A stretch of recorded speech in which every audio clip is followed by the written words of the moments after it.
le droit chemin, mais c'est pourquoi je suis sans crainte dans le danger. Elle est toujours là pour m'enseigner, me consoler.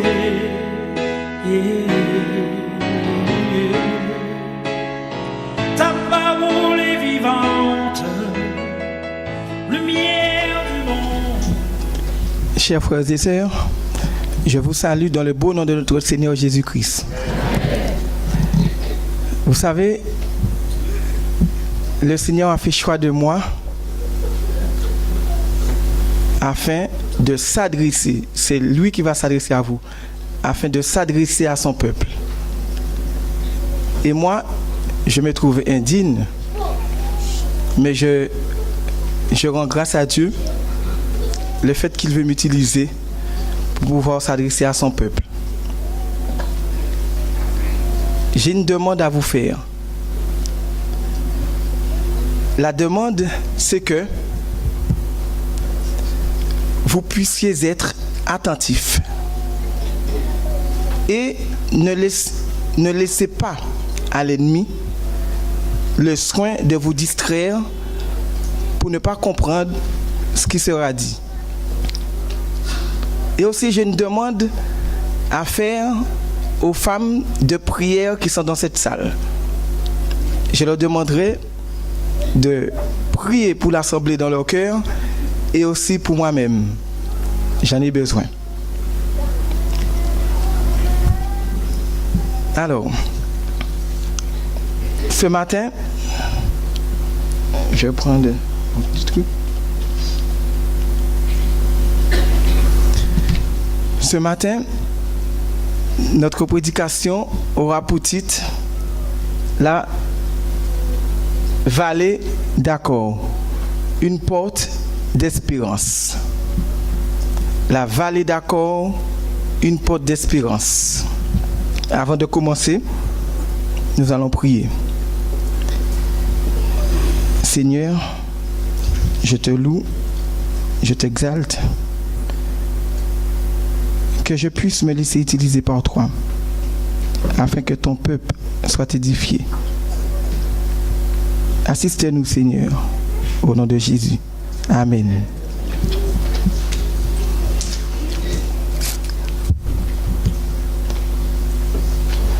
Le texte que la sœur vient juste de nous lire, Osée 2, verset 4, mais nous irons jusqu'au verset 8. Mais avant de prendre le texte, je voudrais vous afficher quelque chose.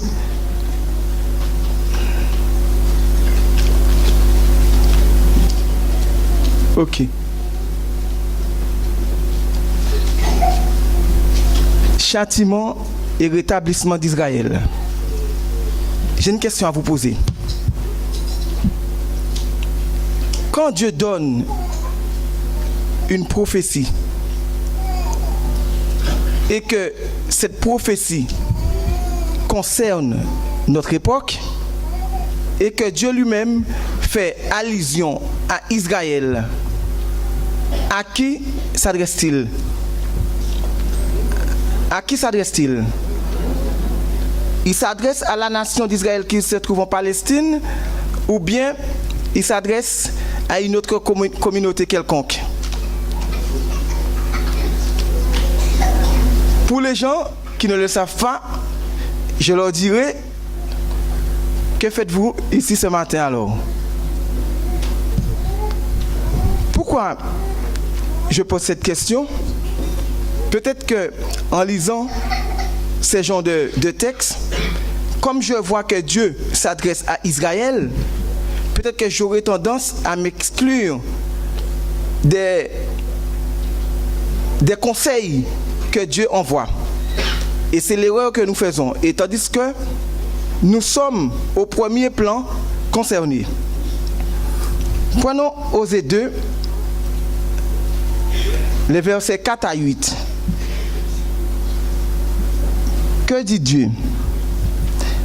Plaidez contre votre mère, car elle n'est point ma femme, et je ne suis point son mari. qu'elle ôte de sa face ses prostitutions et de son sein ses adultères. Sinon, je la dépouille à nu, je la rends semblable à un désert, à une terre aride, et je la fais mourir de soif. Et je n'aurai point pitié de ses enfants, car ce sont des enfants de prostitution. Leur mère s'est prostituée, celle qui les a conçus s'est déshonorée, car elle a dit, j'irai vers mes amants, qui me donnent mon pain et mon eau, ma laine et mon lin, mon huile et ma boisson. C'est pourquoi voici, je vais fermer son chemin avec des épines et y élever un mur afin qu'elle ne trouve plus ses sentiers.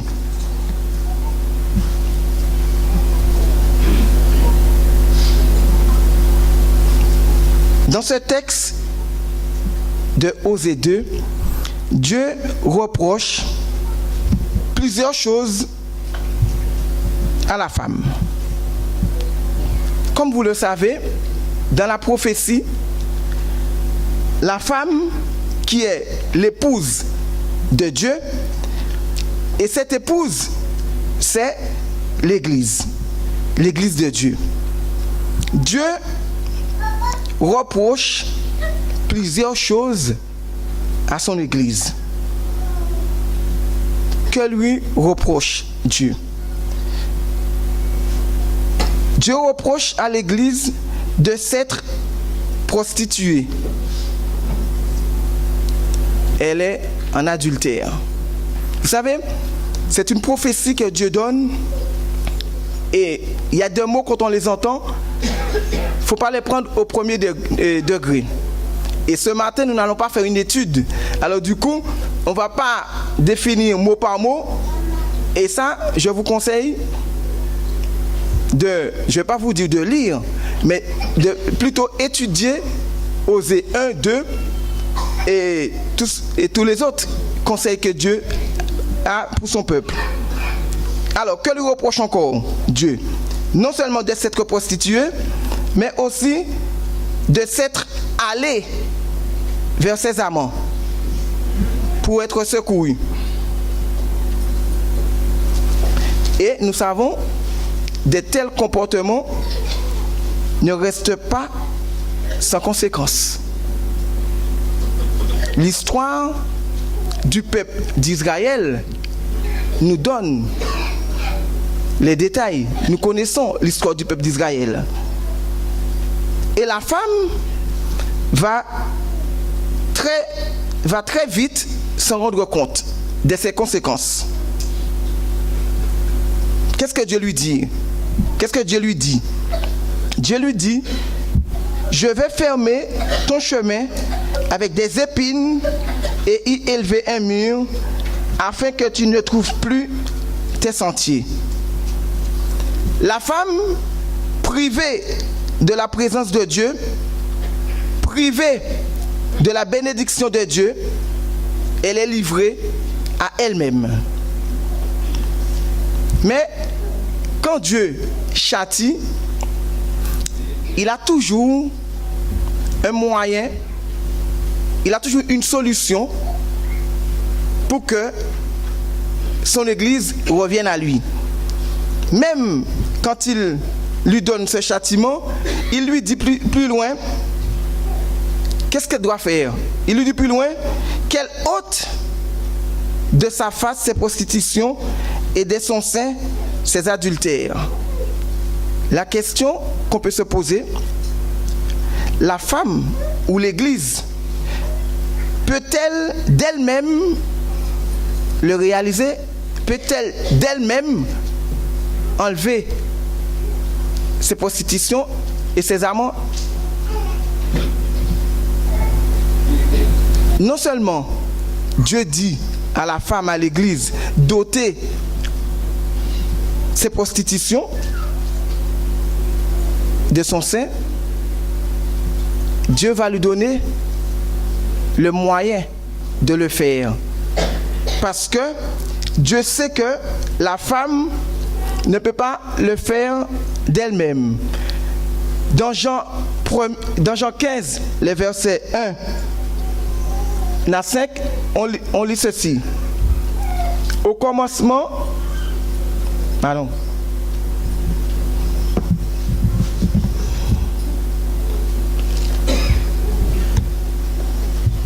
Le texte qui est projeté n'est pas le bon.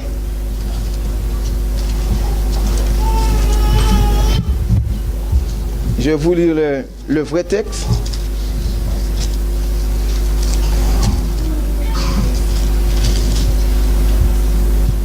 Alors, c'est le bon chapitre, c'est le bon verset, mais le texte ne correspond pas. Alors, Jean 15, verset 1 à 5 nous dit: Je suis le vrai cep et mon Père est le vigneron. Tout sarment qui est en moi et qui ne porte pas de fruit, il le retranche. Et tout sarment qui ne porte pas du fruit, il l'émonde, afin qu'elle porte encore plus de fruits. Déjà, vous êtes purs à cause de la parole que je vous ai annoncée. Demeurez en moi et je demeurerai en vous. Comme le sarment ne peut de lui-même porter du fruit s'il ne demeure attaché au cep, ainsi vous ne le pouvez non plus si vous ne demeurez en moi. Ça, Dieu le sait que sans lui, on ne peut pas lui plaire. Du coup, qu'est-ce qu'il va faire à la femme? Il va lui donner la solution pour revenir à lui. Osée 2, versets 16 et 17. Vous allez lire en même temps qu'avec moi. C'est pourquoi, voici, je veux l'attirer et la conduire dans le désert, et je parlerai à son cœur. Là, je lui donnerai ses vignes et la vallée d'Accord comme une porte d'espérance. Et là, elle chantera comme au temps de sa jeunesse et comme au jour où elle remonta du pays d'Égypte.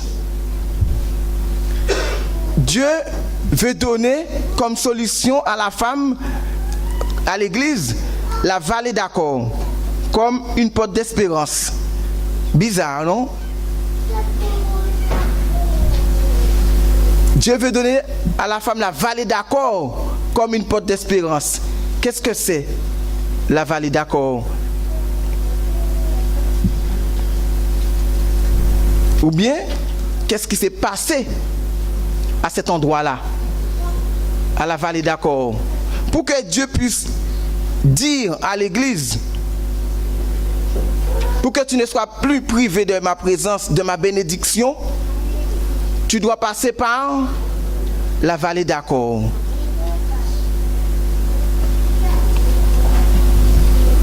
Rappelez-vous, Josué succéda à Moïse.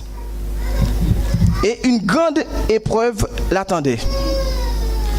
Et cette épreuve avait pour nom Jéricho.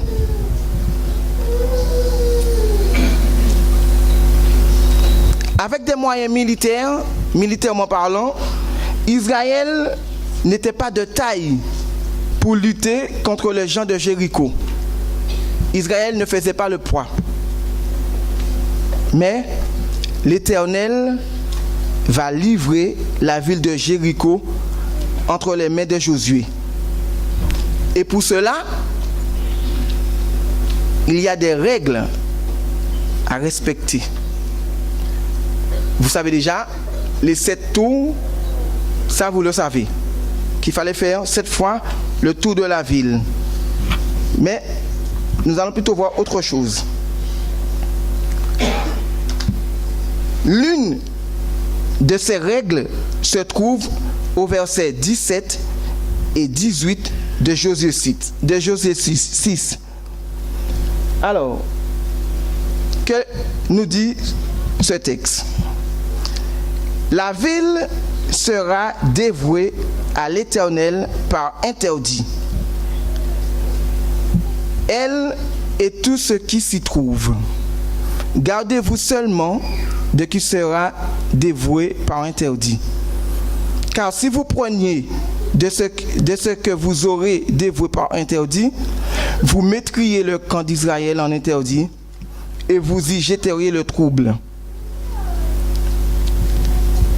Effectivement, l'Éternel livre Jéricho entre les mains de Josué. Après l'obstacle Jéricho, Israël était tout proche de la terre promise. Jéricho derrière et Israël en avant pour la terre promise. Mais avant de pénétrer, avant d'entrer dans la terre promise, il y avait un dernier obstacle qui attendait encore Israël. Et celui-ci s'appelle Haï. Haï, c'est une petite ville moins forte que Jéricho. Et Israël pense que la victoire est déjà acquise. Josué envoie des gens vérifier, regardez, ils reviennent, ils disent, mais non, ça va le faire. Ils ne sont pas nombreux, normalement, ça peut passer. Mais, pourquoi je vous dis tout ça? N'oubliez pas, au début, je vous avais dit que Dieu a donné à la femme comme solution la vallée d'Accord. N'oubliez pas ça. Retenez ça dans votre tête. La femme ou l'Église doit passer par la vallée d'Accord si elle veut pas être en échec constamment. Alors, nous allons voir qu'est-ce qui s'est passé à Haï. Josué 7, les versets 2 à 5.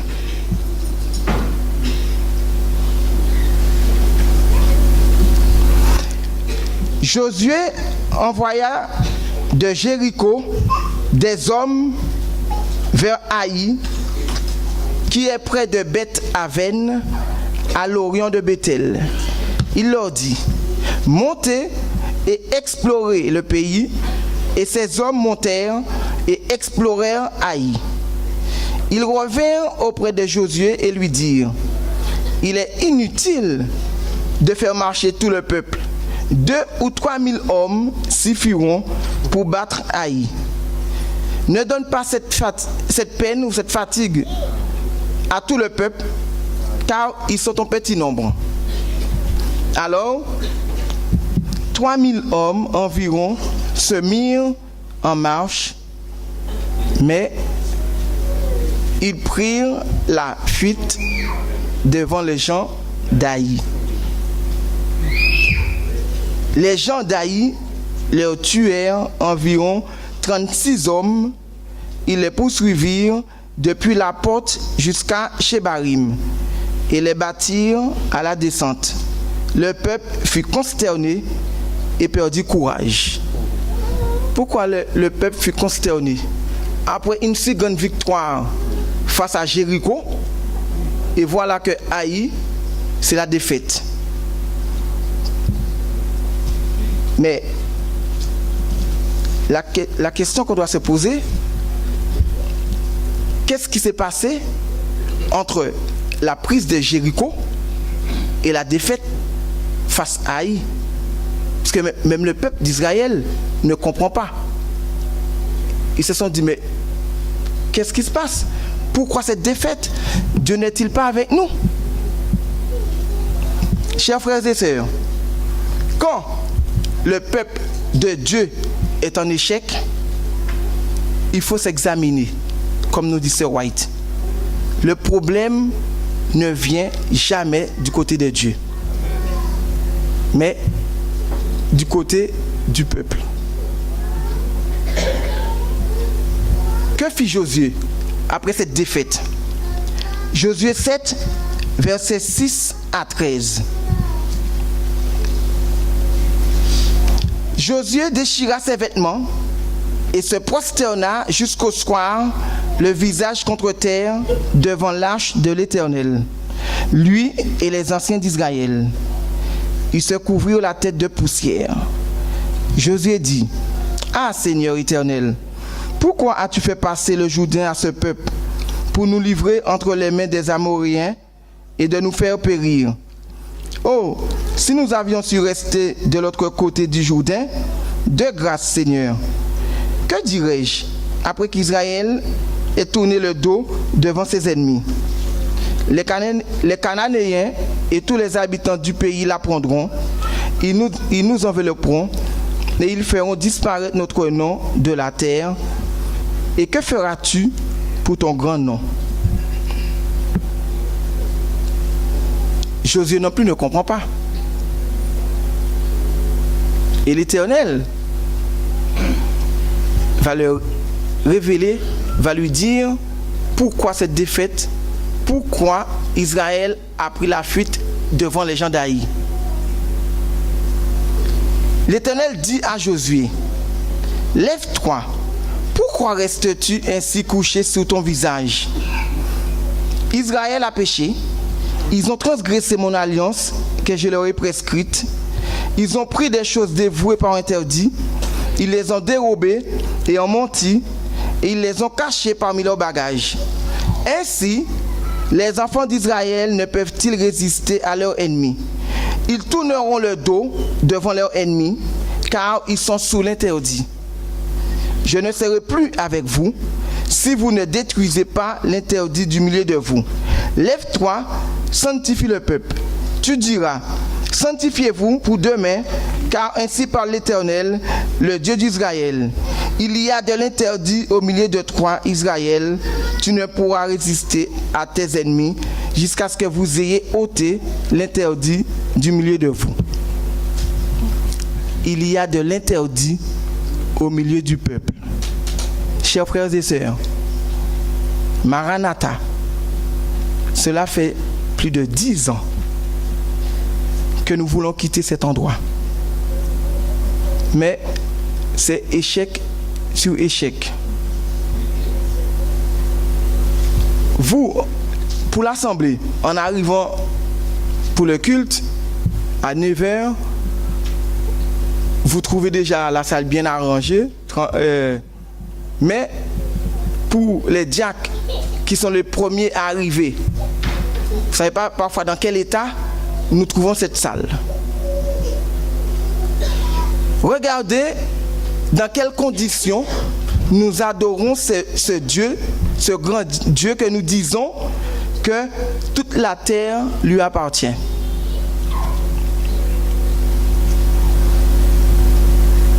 Peut-être que l'Éternel nous dira, comme il a dit à Josué, il y a de l'interdit chez toi. Comme il a dit à Josué, pourquoi restes-tu comme ça? L'interdit est au milieu de toi. Maranatha, ce matin, Dieu te dit, pourquoi restes-tu comme ça? Il y a de l'interdit chez toi. Et quand il y a de l'interdit, ce sera toujours échec sur échec. Et pour que Israël passe l'obstacle Haï, Dieu va devoir faire des choses. Ah oui, parce que tant qu'il y a l'interdit, ce sera échec. Si Israël veut passer l'obstacle Haï, il y a des conditions à remplir. Et quelles sont ces conditions? Josué 7, versets 14 à 26. Rappelez-vous, je vous avais dit, est-ce que la femme d'elle-même peut résoudre ce problème? Et vous allez voir,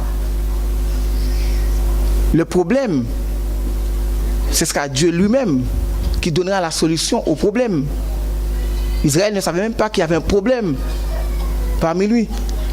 Mais Dieu va dévoiler ce problème. Qu'est-ce que cela doit nous faire comprendre, chers frères et sœurs?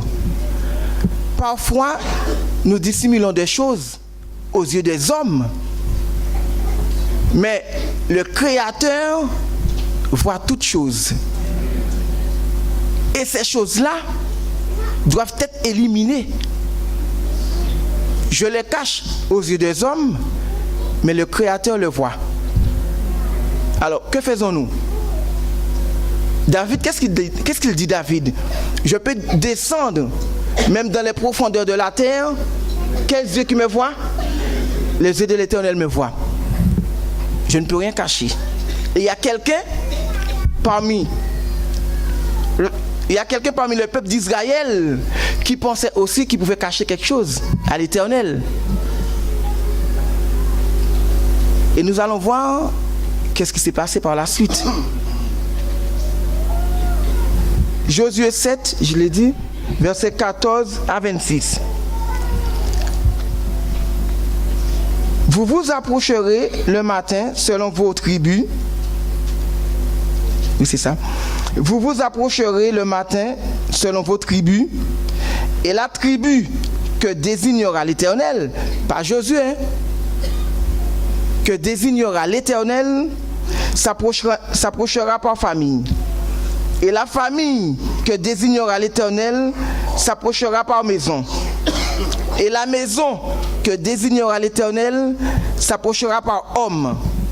Celui qui sera désigné comme ayant pris de ce qui était dévoué par interdit sera brûlé au feu, lui et tout ce qui lui appartient, pour avoir transgressé l'alliance de l'Éternel et commis une infamie en Israël. Josué se leva de bon matin et il fit approcher Israël selon ses tribus. Et la tribu de Juda fut désignée. Il fit approcher la famille de Juda et la famille de Zérach fut désignée.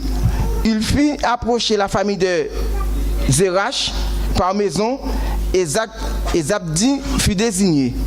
Il fit approcher la famille des Zabdi par homme et Akan, fils de Carmi, fils de Zabdi, fils d'Érach, de la tribu de Juda, fut désigné. Josué dit à Akan, mon fils, donne gloire à l'Éternel, le Dieu d'Israël, et rends-lui hommage. Dis-moi donc ce que tu as fait, ne me le cache point. Akan répondit à Josué et dit, il est vrai que j'ai péché contre l'Éternel, le Dieu d'Israël, et voici ce que j'ai fait. J'ai vu dans les butins un beau manteau de chinéar, 200 cycles d'argent et un lingot d'or au poids de 50 cycles. Je les ai convoités, je les ai pris, ils sont cachés dans ma terre, au milieu de ma tente, et l'argent est dessus. Josué envoya des gens qui coururent à la tente, et voici, les objets étaient cachés dans la tente d'Akan, et l'argent était dessus. Ils les prirent du milieu de la tente, les apportèrent à Josué et à tous les enfants d'Israël, et les déposèrent devant l'Éternel. Josué et tout Israël avec lui prirent Akan, fils de Zérach, l'argent, le manteau, le lingot d'or, les fils et les filles d'Akan, ses bœufs, ses ânes, ses brebis, sa tente et tout ce qui lui appartenait, et ils le firent monter dans la vallée d'Akor. Josué dit, pourquoi nous as-tu troublés? L'Éternel te troublera aujourd'hui. Et tout Israël le lapida, et l'on éleva sur Akan un grand morceau de pierre qui subsiste encore aujourd'hui. Et l'Éternel revient de l'ardeur de sa colère. C'est à cause de cet élément qu'on a donné jusqu'à ce jour à ce lieu le nom de la vallée d'Akor. J'ai une question à vous poser. Le Dieu que nous servons aujourd'hui est-il différent que le Dieu de Josué? La Bible nous dit, Dieu reste le même hier, aujourd'hui et éternellement. Peut-être Certains me diront, comme je l'ai souvent entendu, parfois quand j'entends les adventistes parler, je peux comprendre que c'est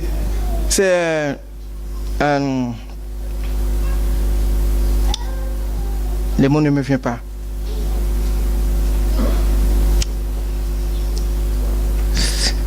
Ah là là. Je peux comprendre que c'est un catholique qui me parle. Pourquoi je vous dis ça? Parce que par rapport à mon métier, je rencontre souvent des gens, et pour ces gens-là, la plupart, ils sont catholiques. Quand je discute avec ces personnes-là, ils me laissent comprendre que ils peuvent faire ce qu'ils veulent. Pourquoi? Parce que Dieu est miséricorde. Quand vous leur parlez, si vous leur parlez d'un jugement de Dieu, ils vous disent non, Dieu ne peut pas agir ainsi parce qu'il est miséricorde. Et ça, Satan nous fait bien comprendre cela. Pourquoi? Je reste dans mon état, mais en nourrissant tout le temps, Dieu est miséricorde. Certains diront, il est miséricorde. On est d'accord. Ça, on ne va pas le nier. Dieu, effectivement, est miséricorde. Il aime le pécheur. Mais, par-dessus tout, il déteste le péché. Il est le péché. Vous savez quelque chose? Pendant que je préparais cette méditation, Dieu m'a fait... Il m'a montré l'illusion avec Noé, et j'ai pas voulu le noter.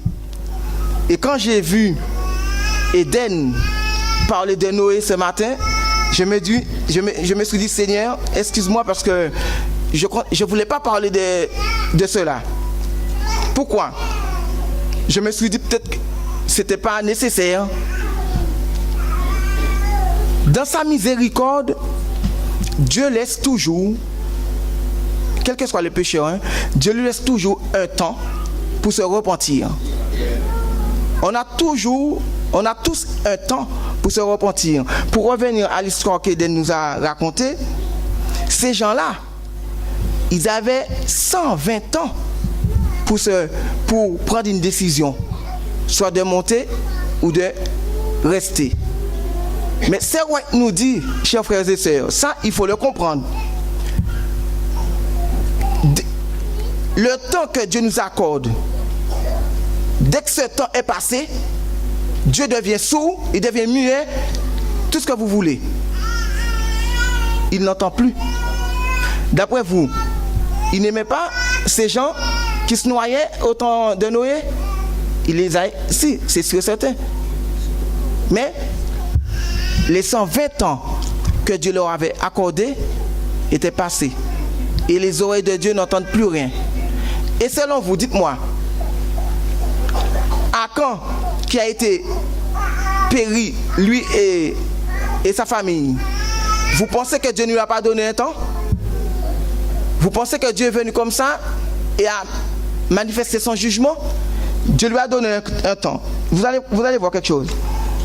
Akan, au verset 20, Akan dit: il est vrai que j'ai péché contre l'Éternel, le Dieu d'Israël, et voici ce que j'ai fait. Là, nous voyons bien. Akan a reconnu son péché. Mais il l'a avoué. Mais attendez, pourquoi a-t-il subi le jugement de Dieu? Alors, là, il l'a avoué, là. Il l'a reconnu. Et pourquoi il l'a subi? Hein? Trop tard. Regardez. Akan, il a bien vu l'armée d'Israël revenir après avoir subi un échec. Il a bien vu, il l'a vu. Il est resté muet. Il a bien vu Josué se prosterner du matin jusqu'au soir. Ça, il l'a vu. il est resté muet. Il a vu que la tribu de Juda a été désignée, il n'a rien dit. Il a vu que Zérach, la famille de Zérach a été désignée. Qu'est-ce qu'il a fait? Il n'a rien fait. Il a vu que la famille des Zabdi a été désignée. Il n'a rien fait.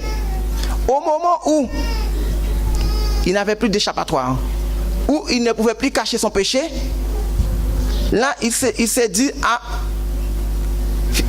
il faut... Ouais, je dois l'avouer maintenant. Est-ce que l'Éternel prend plaisir dans ces gens de confession? La Bible nous relate beaucoup d'histoires sur ces gens de cas. Il y a un cas qui nous est familier aussi, c'est l'histoire de Saül. L'histoire de Saül nous le montre très bien. Saül, au moment où il a su que Dieu avait finalement enlevé le royaume de sa main, c'est là qu'il voulait vraiment se repentir, mais il était déjà trop tard. Dieu l'avait déjà passé à quelqu'un d'autre.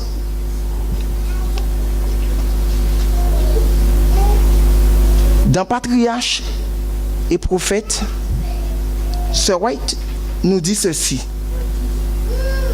Sir White nous dit, parce que là, on a pris l'exemple d'Akan, qui c'était au moment où son péché a été dévoilé, et c'est là qu'il a reconnu.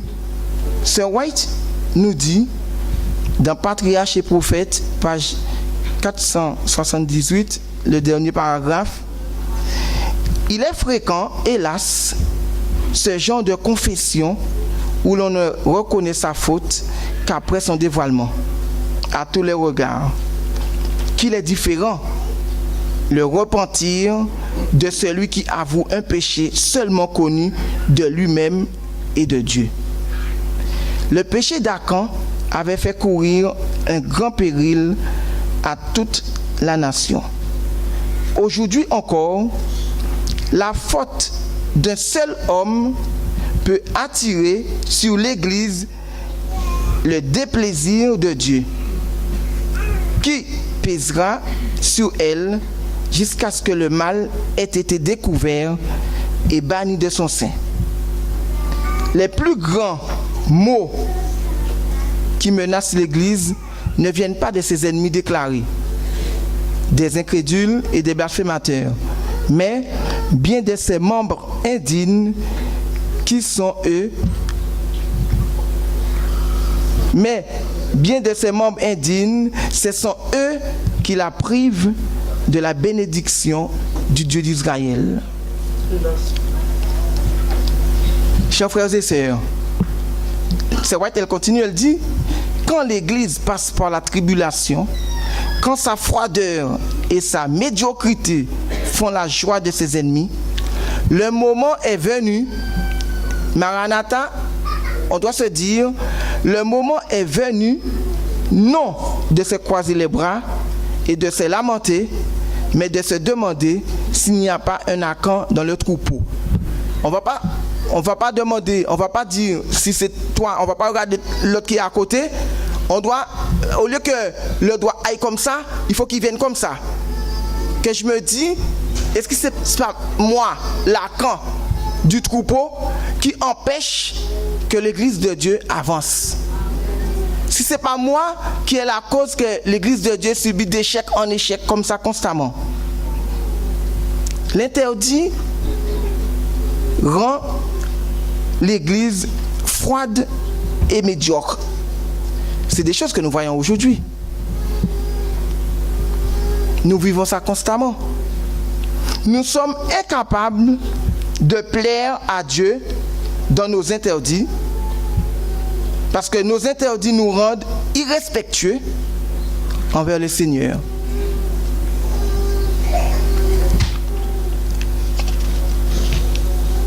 Nous parlons, quand on est en présence de Dieu, nous parlons comme nous voulons, nous disons ce que nous voulons, nous nous comportons comme nous voulons.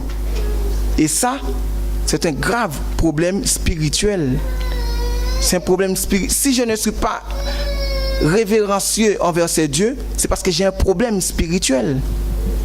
Parce que je ne sais pas si sûrement vous l'avez déjà lu dans la Bible.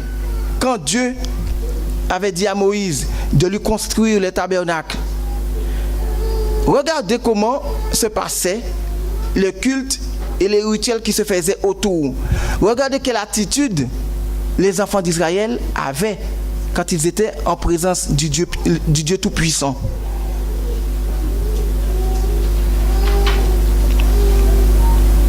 Dites-moi, l'endroit où je suis, où les gens sont avec moi, comment on l'appelle?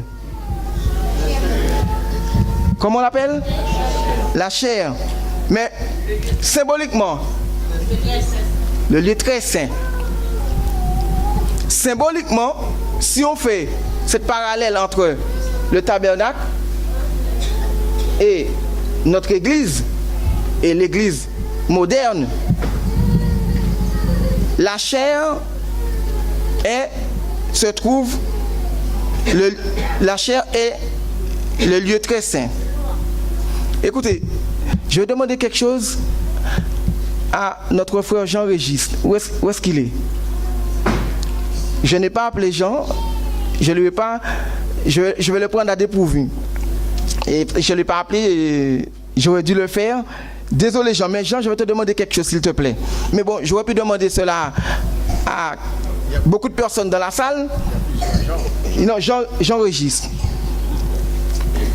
Jean, on peut donner un micro à Jean, s'il vous plaît. Jean, s'il te plaît. Est-ce que tu peux nous dire, le grand prêtre, quand il officiait une fois l'an, quand il entrait une fois l'an dans le lieu très saint, est-ce que tu sais comment il était équipé? Je ne parle pas de l'habit, mais je parle du risque qu'il encourait. Est-ce que tu peux nous dire ce qu'il avait par rapport au risque qu'il encourait? Oui, il courait un risque énorme. S'il y avait un péché qui n'a pas été pardonné, il serait foudroyé, il serait mort.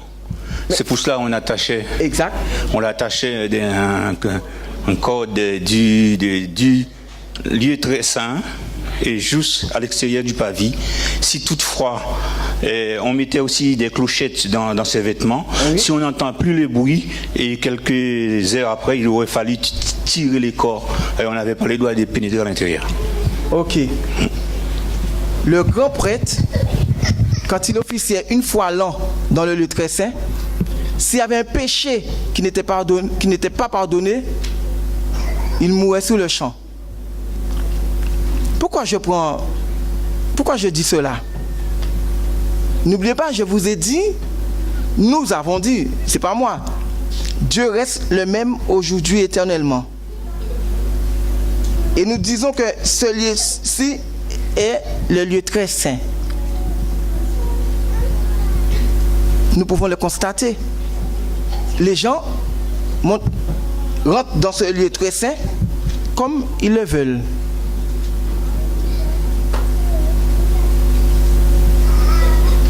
Je n'ai pas besoin de détailler et de dire, mais on monte en présence de Dieu, on vient n'importe comment.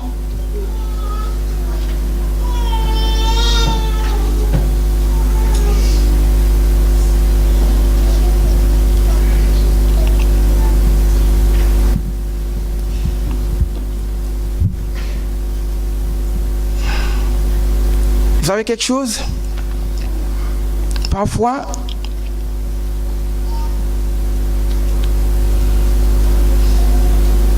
je ne vais pas dédouaner ces gens-là par rapport à ce que je vais dire. Vous savez, Dieu, il a toujours mis des gens en responsabilité pour que le peuple ait une attitude correcte devant lui. Et ces gens-là qu'il a mis en poste de responsabilité doivent faire ce travail que Dieu leur a confié. Qu'est-ce que je veux dire par là? Si, en tant que responsable, je vois des choses qui ne vont pas, je dois prendre des décisions. Je dois faire un choix. Vous savez quelque chose? Mais le plus souvent maintenant, ce qui se passe, c'est que je préfère plaire à frère un tel, et déplaire à Dieu. Pour que un tel n'ait pas une mauvaise image de moi, ou bien n'aille pas, ou bien du coup je ferme les yeux, je laisse les choses se faire. Vous savez quelque chose? Comme je le dis aussi, comme je l'avais dit dans la Bible, on a beaucoup d'exemples de ce genre. Et Dieu, l'Assemblée a sa part de responsabilité. On est d'accord. Mais quand Dieu reprochait tout le temps Israël, Dieu commençait toujours par ceux qu'il avait mis en poste de responsabilité. Et pour terminer avec l'Assemblée.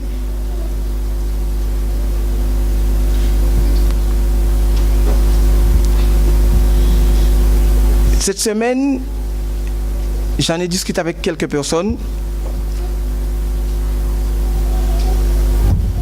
Et ces personnes-là... Ah oui.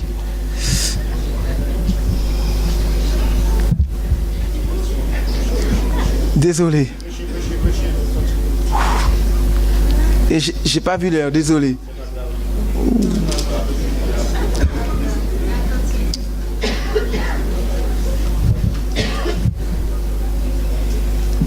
Ces personnes-là me disaient qu'ils ont pris du recul, ils se sont mis en retrait par rapport à ce qu'ils voient dans l'église. Je vais vous dire quelque chose. Si dans la salle, des gens avaient ces genres de pensée, enlevez-les, parce qu'ils ne viennent pas de Dieu. Dieu ne me dit pas, quand je vois l'abomination, de prendre du recul. C'est parce que Dieu me demande. Je vais vous laisser avec ces paroles de Sœur White. Elle nous dit que chacun, dans un esprit d'humiliation, fasse un retour sur lui-même et se mettre à rechercher quels sont les péchés secrets, quels sont les interdits qui éloignent la présence de Dieu. Que Dieu vous bénisse. Amen.